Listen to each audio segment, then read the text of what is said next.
फिर short side की trades भी होंगी आई एम श्योर। मानस जी, राजेश जी और अमित जी हमारे साथ इन ट्रेड्स के लिए। मानस जी बताइए आप क्या रहेगा आपका धमाकेदार ऑप्शन? देखिए आईटी में काफी वीकनेस है और विप्रो ने अपने पिछले स्विंग लो को ब्रेक किया है। आई थिंक विप्रो के 240 के पुट ऑप्शन में खरीदारी की जा सकती है। ₹3 के आसपास ट्रेड हो रहा है ये तो। आपको स्टॉप लॉस ₹1.5 का लगाना है और टारगेट ₹8 के सेट करने हैं। ओके, विप्रो में यहाँ पर मानस जी के पिक धमाकेदार ऑप्शन के लिए राजेश सातपुते जी आपने क्या चुना है? श्रेया, देखिए मेरी नजर लार्सन एंड टूब्रो पे है। मुझे लगता है कि जिस तरह से ये ब्रेकआउट के बाद थोड़ा सा सस्टेन हो रहा है 3700 के ऊपर, ये मोमेंटम चलेगा एटलीस्ट फॉर द डे, तो मुझे लगता है एलएनटी पे फोकस होना चाहिए। तो एलएनटी का देखिए 3700 का कॉल, क्योंकि एक्सपायरी अगले हफ्ते है, तो हम इसी हफ्ते का इसी सीरीज के पे काम करेंगे। 3700 का कॉल करीबन 28-30 रुपए के आसपास मिल रहा है, इसे बाय करें। स्टॉप लॉस होगा इसका करीबन 14 का स्टॉप लॉस रखे। और स्विंग का देखिए टारगेट जो है, मेरे हिसाब से अगर मैं सही हूं तो यहाँ से कम 55 से 60 तक का मुंह मिलना चाहिए। सो एलएनटी का 3700 का कॉल बाय करें। ये सितंबर का राजेश जी, मेरे ख्याल से ये बाय का अलाउ नहीं होगा। करंट सीरीज यकीन मानिए, ये नेक्स्ट बाय नहीं कर मंथ पाएंगे। एक्सपायरी है, नेक्स्ट वीक एक्सपायरी है। नहीं, अच्छा ठीक है, मैं दूसरा नॉट श्योर निकालता हूँ, मुझे बट थोड़ा सा टाइम दे दीजिए। हाँ हाँ ठीक है। मैं अगले सीरीज का देता हूँ, ये थोड़ा वेट। हाँ अगले सीरीज का देखिए, क्योंकि ये नहीं बाय कर पाएंगे यहाँ पे, ये लॉक्ड होगा। ओके, अमित नो जी, आपका प्रॉब्लम। ट्रेड क्या रहेगा?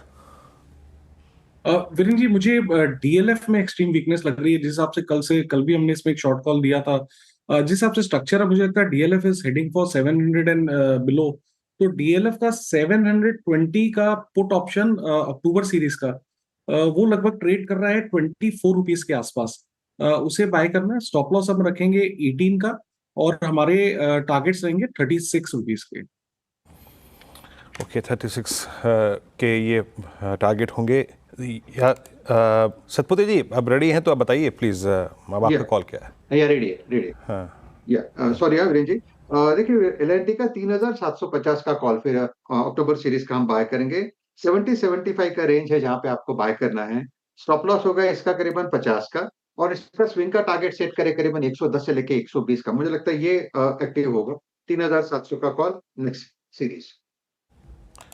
ओके 3700 का कॉल, ये आप रेडी रखिएगा, मतलब आप ग्रिप कर सकते हैं। मीनवाइल एक अपडेट है, निफ्टी ने मोर और लेस अपना 50 डे में विजिट कर लिया। 50 day exponential average it's aligned at 755।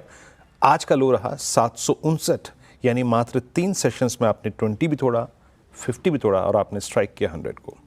खैर, कुछ चीज़ें जो कोलैप्स हो रही हैं उनमें रियल स्टेट सबसे ऊपर है। डीएलएफ को देखिए, फार्मा तो खैर आज खबर ऐसी है कि मत पूछिए।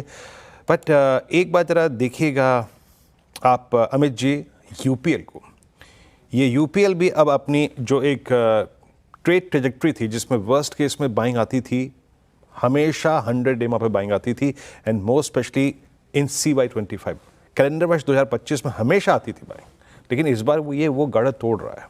आपका यूपीएल पे क्या टेक है? जी Virendra ji, extremely week counter है, एडीएक्स ट्रेंडिंग है, आरएसआई की रीडिंग्स काफी वीक हैं। पिछले 3-4 दिनों की गिरावट जरूर हुई है, बट मुझे नहीं लगता कि बिफोर 200 एक्सपोनेंशियल मूविंग एवरेज जो कि 648 के आसपास है, उससे पहले ये गिरावट थमनी चाहिए। सेल ऑन राइज काउंटर है, अगर किसी का शॉर्ट है तो अभी भी यहाँ पे टारगेट्स बनते हैं 645 से 648 का। एक ट्रेलिंग स्टॉप लॉस मेंटेन करके चले ₹665 का। Okay, UPL sell on rise की रणनीति स्ट्रैटेजी आपको यहाँ पे अपनानी है फिलहाल डेज लो की तरफ बढ़ता हुआ।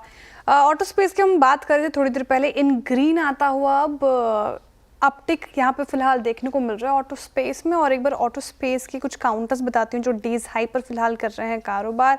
आप देखिए मारुति, इसके अलावा Tata Motors, Bajaj auto, hero MotoCorp में अच्छी खासी रैली फिलहाल देखने को मिल रही है इस खराब मूड माहौल में भी। एक्साइड भी इनफैक्ट 1% ज़्यादा की तेज़ी के साथ कर रहा है कारोबार। टाटा मोटर्स, मानस जी आप देखेंगे खबर के बाद, हमने देखा जो साइबर अटैक के खबर के बाद काफ़ी टूटा ये स्टॉक, लेकिन आज फिर से एक बाइंग देखने को मिल रही है। क्या लग रहा है चार्ट्स पे, क्या इंडिकेशन, चेज करना चाहिए या फिर वेट एंड वॉच की सलाह है? देखिए कल का जो लो था वो 200 वीक मूविंग एवरेज के आसपास का था और आज हमें रिकवरी देखने को मिली है। लेकिन उसका मतलब ये नहीं है कि आपको यहाँ पर लॉन्ग होना है। लॉन्ग होने के लिए 690 के लेवल को ब्रेक करना ज़रूरी है। अगर 690 के ऊपर जाएगा तभी खरीदारी करेंगे, उससे पहले खरीदारी नहीं करेंगे। अगर आपने लॉन्ग पोज़ीशन बना ली है, तो 650 200 वीक मूविंग एवरेज के नीचे स्टॉप लॉस ज़रूर से लगा लीजिए। ओके, मीनवाइल मैं आपको दो पैरेलल स्टॉक्स दिखाता हूँ। एक बार दिखाइए आप टीसीएस और एक तरफ रखिए आप मारुति।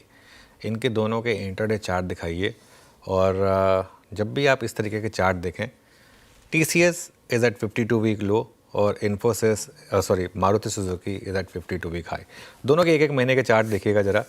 और वो एक राकेश झुंझुनवाला जी कहते थे श्रेया, वधारे वधारे लेवानो घटाड़े घटाड़े बेचवानो। मतलब बढ़ते हुए स्टॉक्स को खरीदिए और गिरते हुए स्टॉक्स को बेचिए। ये ट्रेडिंग का रूल है। और पिछले एक महीने से देखिए क्यों हम लगातार एक ही चीज़ कह रहे हैं कि आईटी अवॉइड है और ऑटोज़ में इस समय अच्छे मौके हैं। और जो एक मार्केट की स्ट्रेंथ है ना इस समय, वो आपको कुछ बता रही है इस समय। ये पूरा का पूरा ये इससे बेहतर चार्ट नहीं हो सकता अगर आपको एक रखना हो। टीसीएस देश की सबसे बड़ी आईटी कंपनी है, मारुति देश की सबसे बड़ी टीसीएस देश की सबसे बड़ी आईटी कंपनी, मारुति देश की सबसे बड़ी ऑटो कंपनी। ये दो चार्ट आपको बता रहे हैं इस समय मार्केट का ट्रेंड क्या है। इस समय मार्केट का ये ट्रेंड है कि आपको आईटी में हर रैली में बिकवाली करनी है और ऑटोज़ में हर गिरावट में आपको सेलिंग करनी है। हाँ, एज एन इन्वेस्टर हो सकता है कि कुछ सेलेक्ट आईटी स्टॉक्स अब आपको मौके दे रहे हो, लेकिन वो फिर आप उनको ट्रेडिंग अप्रोच नहीं रख पाएंगे, वो फिर आपको प्योर इन्वेस्टिंग अप्रोच रखनी होगी। ये देखिए आज भी इंट्राडे में कल 52 वीक लगाया टीसीएस ने, आज फिर नया 52 वीक लो लगा दिया। कल मारुति ने 52 वीक हाई लगाया था, आज फिर 52 वीक हाई लगा दिया। इनफैक्ट मारुति के केस में तो ये लाइफ टाइम हाई भी है। इस तरीके की आप रैली देख रहे हैं आज ऑटो स्टॉक्स में। बिल्कुल। गौरांग जी, ऑटो स्टॉक्स देखें आप, खराब मूड मॉल चर्चा भी कर रहे थे। मारुति सुजुकी 52 वीक हाई के आसपास कारोबार कर रहा है फिलहाल। ऑटो स्पेस में कौन सा एक पर्टिकुलर काउंटर जो आपको पसंद आ रहा है फिलहाल?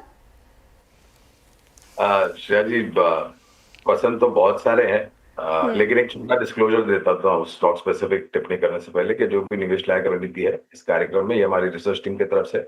इसमें हमारी कंपनी जियोजित अथवा मेरा कोई निजी निवेश नहीं, ना ही किसी प्रकार का वित्तीय लाभ मिलता है, ना ही किसी प्रकार का कॉन्फ्लिक्ट ऑफ इंटरेस्ट, लेकिन इसी स्तर पर हमारे क्लाइंट्स को देते हैं, हो सकता है उनका निवेश हो। तो अगर मुझे एक ऑटो में से चुनना होगा श्रेया जी, तो मैं मारुति तो खैर बहुत बढ़िया आंकड़े लेकर के आई, लेकिन इसके विपरीत अगर मुझे एक और स्टॉक ढूंढना हो तो वो होगा महिंद्रा एमएनएम, और दो पहिया वाहन बनाने वाली कंपनियों में टीवीएस मोटर्स।